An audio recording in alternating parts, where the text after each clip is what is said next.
A paz do Senhor Jesus Cristo a todos os nossos amados adolescentes. Como diz o salmista, eu me deitei e dormi, acordei porque o Senhor me sustentou. Verdadeiramente nós temos sido sustentados pelo Senhor em época de pandemia. O Senhor tem livrado a nós e a nossa casa de todo este mal, tem nos guardado, tem sido fiel, poderoso, maravilhoso em todos os momentos do nosso viver. E hoje nós estamos aqui para mais uma aula abençoada da nossa EBD, a nossa lição de número 11. Convidamos a todos vocês, junto de sua família, para juntos aprendermos do Senhor. Amém? O título da nossa lição hoje é A Ética do Reino de Deus. Vamos ter como versículo-chave, o versículo base aqui no Evangelho de Jesus Cristo, escrito por Mateus, capítulo 5, versículo 13, que nos diz assim, a poderosa palavra do Senhor: Vós sois o sal da terra, e se o sal for insípido, com que há de se salgar? Para nada mais presta, senão para se lançar fora e ser pisado pelos homens. A nossa leitura bíblica em classe também se encontra em Mateus capítulo 5, do primeiro versículo até o 12. Vamos acompanhar esta leitura maravilhosa? Jesus, vendo a multidão, subiu a um monte e, assentando-se, aproximaram-se dele os seus discípulos. E, abrindo a boca, os ensinava, dizendo: Bem-aventurados pobres de espírito, porque deles é o reino dos céus. Bem-aventurados que choram, porque eles serão consolados. Bem-aventurados mansos, porque eles herdarão a terra. Bem-aventurados que têm fome e sede de justiça, porque eles serão fartos. Bem-aventurados misericordiosos, porque eles alcançarão misericórdia. Bem-aventurados limpos de coração, porque eles verão a Deus. Bem-aventurados pacificadores, porque eles serão chamados filhos de Deus. Bem-aventurados que sofrem perseguição por causa da justiça, porque deles é o reino dos céus. Bem-aventurados sois vós, quando vos injuriarem, perseguirem e mentindo disserem todo o mal contra vós, por minha causa. Exultai e alegrai-vos, porque grande é o vosso galardão nos céus, porque assim perseguiram os profetas que foram antes de vós. Essa é a nossa leitura oficial da EBD nesse momento. O nosso sintetizando. O Sermão do Monte apresenta-se como um legítimo tratado de ética do reino de Deus. Nessa lição, vamos nos inspirar com a atualidade dessa mensagem e contemplar diversas possibilidades para colocarmos em prática. A ética do reino divino é analisada como uma necessidade latente para os dias atuais. É verdade. Nesse contexto, o crente é chamado a ser referencial e, como sal e luz, fazer a diferença em um mundo que clama por salvação. É bem verdade, nós estamos vendo as pessoas atemorizadas, na verdade aterrorizadas com tantas notícias e acontecimentos ruins, mas nós, como os verdadeiros servos de Deus, devemos proclamar que Jesus, Ele está no controle de tudo, que não passa nada desapercebido diante dos olhos de Deus e que o Senhor, Ele tem sim livramento para o seu povo sobre a face da terra. O Senhor, Ele é o guarda fiel do seu povo, Ele não nos desampara, não nos deixa só. A palavra do Senhor em Salmo 125, verso 1 nos fala que os que confiam no Senhor serão como o monte Sião, que não se abala, mas permanece para sempre. Que você possa, adolescente amado, ter a sua fé inabalável na palavra de Deus, que tudo está se cumprindo diante dos nossos olhos, mas o Senhor é por nós, fiel e poderoso para nos guardar, nos livrar, nos proteger e nos amparar de todo o mal. A nossa introdução da nossa aula nos diz: Jesus, Ele nos apresenta um código de ética surpreendente e contrastante com o que se vivia na época dele. Bem como ainda hoje, muitas indagações surgiram a partir da curiosidade das pessoas por conhecerem como era o reino apresentado pelo Messias. Como esse reino funciona, o que é mais importante, qual é a diferença dele para o nosso mundo? No Sermão do Monte, Jesus revela a todos que a lei do amor é mais forte do que imaginável e que servir é muito mais precioso do que ser servido. Então vamos lá, a nossa lição de hoje. No primeiro ponto nós temos o Sermão do Monte, a expressão da ética do reino. A ética do reino de Deus é muito diferente da que o mundo cotidiano conhece. No Sermão do Monte, Jesus ele anuncia uma série de bem-aventuranças que expressam quem é o homem ético do reino que não terá fim. Veja só, os pobres de espíritos que reconhecem quanto precisam do próximo e são felizes à medida que proporcionam aos demais os motivos para um sorriso legítimo. Os que choram ao perceber que precisam verdadeiramente de um consolo que só pode ser encontrado em Cristo. Os mansos que aprenderam a reger suas vidas baseadas no princípio da temperança e assim estão prontos para herdarem grandes responsabilidades. Os retos, pois possuem fome e sede de justiça e finalmente serão fartos quando o reino de Deus for realidade na vida de cada um que decide carregar a sua cruz. Os misericordiosos, por sempre procurarem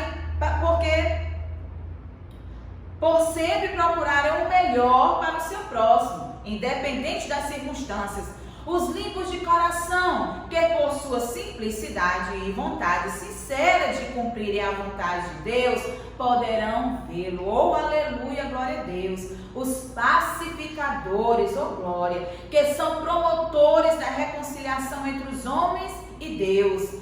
Por fim, os perseguidos por causa de Cristo, que demonstram assim que escolhem viver os planos de Deus e não o modelo da vida mundana. O que vemos aqui é um código de ética que destoa do que o mundo prega. Ao passo que a ética cristã tem sua base no amor e na comunhão com Deus, a ética do mundo tem sua ética baseada na elevação do indivíduo e de suas conquistas pessoais. Cristo propõe o servir ao próximo. O mundo vive o apogeu do individualismo. Sejamos pobres de espíritos, mansos, famintos e sedentos de justiça, misericordiosos, puros de coração, pacificadores, defensores da justiça, e não tenhamos vergonha de chorar pelas causas certas. É chegado o reino de Deus. É bem verdade. O mundo vive num egoísmo puro, mas nós, adolescentes, como cristãos verdadeiros nessa terra, onde há briga, onde há dissensão, nós devemos levar a paz, uma palavra de amor. Você aí dentro do seu lar, em plena época de quarentena, mas você pode ser instrumento de Deus para a vida de alguém. Você já ligou para aquele seu amigo da escola que há tempo você não vê, que você não tem notícias? Leve uma palavra de amor, de ânimo, diga para ele que Jesus o ama, que Jesus tem uma obra especial na vida dele. Você vai ver a transformação que Deus vai fazer através de você. Você é sal, adolescente. Você é luz em meio às trevas. Que essa luz venha reluzir nesse mundo de horror. Escute muito bem esse ensinamento que o Senhor está ministrando ao teu coração através dessa palavra gloriosa, amém? E nesse momento nós iremos passar para o segundo ponto. O Sermão do Monte é uma mensagem para sempre e eterna, porque a palavra do Senhor, ela é eterna. Jesus inseriu no centro de seus discursos um ingrediente até então esquecido pelos religiosos da sua época: o amor. Este é um sentimento que nos impulsiona a experimentarmos a felicidade, a união, a justiça, a paz entre os outros. Era chegado um novo tempo para o mundo, era preciso ver as coisas sobre uma nova ótica, e o Sermão do Monte apresenta essa ótica. A partir do sermão, foi possível perceber algumas concepções que identificam os que aceitam viver o cristianismo no tempo presente. A primeira delas é o fato de precisarmos viver uma transformação a partir do nosso interior, do interior do homem, pois todos os sentimentos e mudanças começam no coração. Se o seu coração estiver cheio de paz, estiver cheio de amor, de alegria no Espírito Santo, com certeza você vai contagiar todos ao seu redor. Aleluia!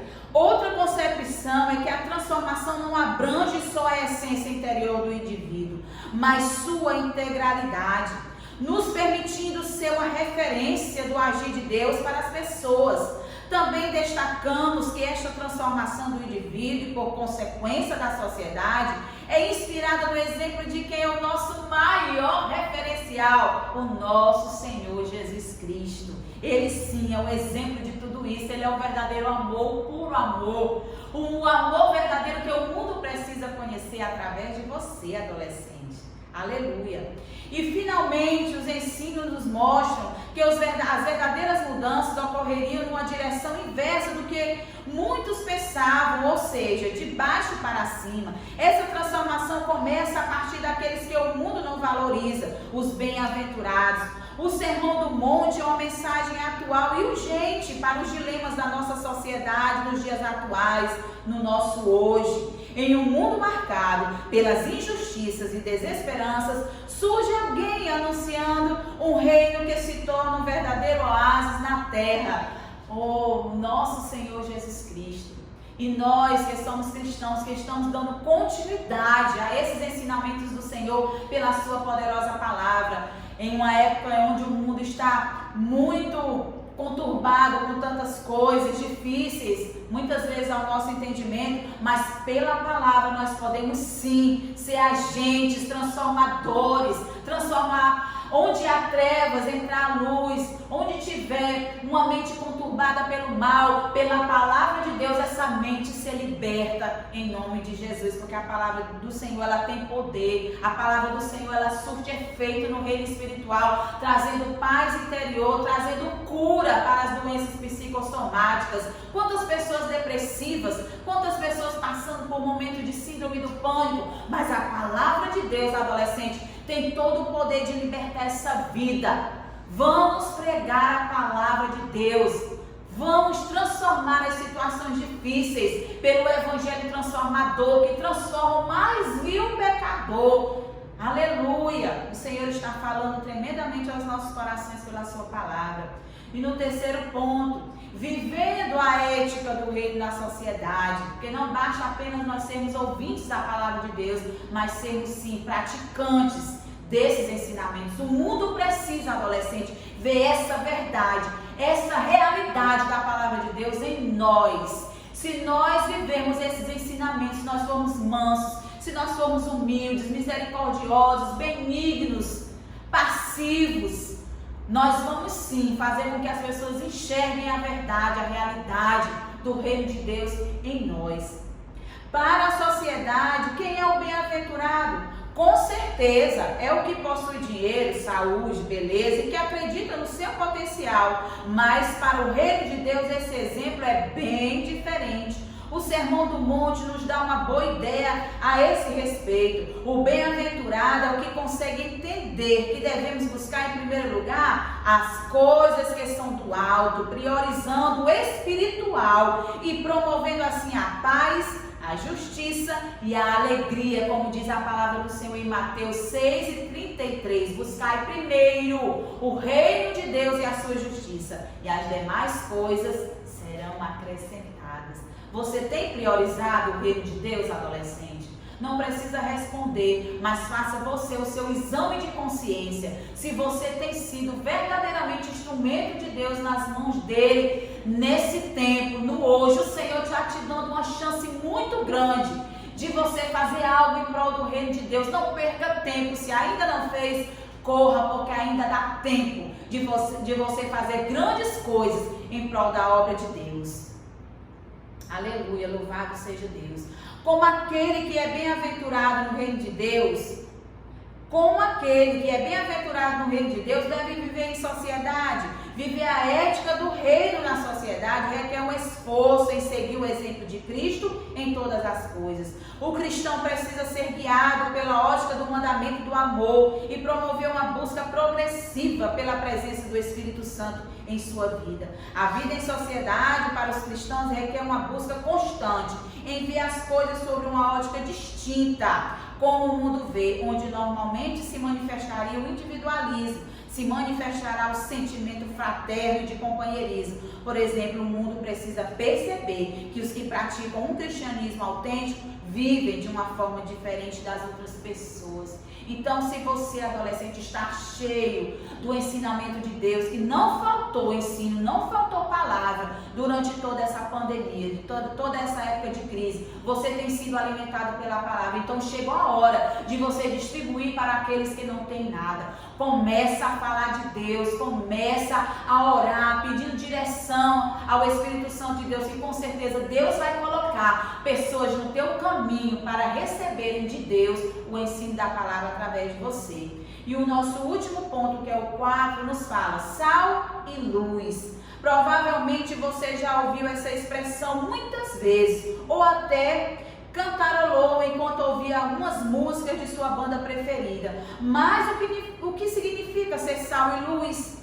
Rapidamente somos remetidos aos significados mais próximos da palavra. Essa palavra sal significa que ela dá sabor, que ela faz a diferença. E a luz ela ilumina os lugares escuros. E ela faz com que você seja uma referência, que todos olhem para você e vejam uma luz brilhando. Que luz é essa? A luz do Espírito Santo de Deus que emana no seu viver. A palavra de Deus nos diz que a nossa forma de viver é diferente daquela que o mundo pratica. Somos diferentes porque nos inspiramos a cada dia em Cristo, o nosso exemplo maior. Mas precisamos ser mais do que diferentes, precisamos ser referenciais. Para que alguém seja um referencial, é preciso que seja alvo de admiração, respeito e valorização por parte dos que convivem com essa pessoa. O que as pessoas que convivem com você acham a seu respeito? Elas gostam quando você está por perto ou elas fazem cara feia quando você está se aproximando? Um importante alerta: as pessoas gostam de alguém por 2 motivos, entre outros. Primeiro, porque este alguém faz com maestria as coisas que esse grupo gosta. Segundo, porque esse alguém faz algo muito especial e que o grupo gostaria de fazer também, e pelo menos por enquanto não pode. Agora vamos à pergunta: por qual motivo as pessoas poderão valorizar você? E qual será a sua resposta quando o assunto é ser sal e luz? Sempre seja a segunda: vamos fazer efetivamente a diferença. Louvado seja Deus, é bem verdade. Quando as pessoas se aproximarem de você, adolescente, elas têm que ir pelo que está vindo de dentro de você. A palavra de Deus nos fala que a boca, ela fala daquilo que o coração está cheio. Se o teu coração estiver cheio da palavra de Deus, com certeza quem se aproximar de você vai sentir cada vez mais prazer de estar ao seu lado. Porque o que você vai falar vai ser palavras que edificam, que transformam, que ajudam, palavras temperadas, que abençoam as pessoas. Quer sejam as situações que elas estejam vivendo, mas através de você, a palavra, ela vai trazer transformação a essa vida, trazer transformação a esse coração. E aqui eu quero agradecer a minha rica oportunidade, em nome de Jesus, e pedir, adolescente, que você continue sendo sal e luz em meio às trevas. Amém? Glória a Deus.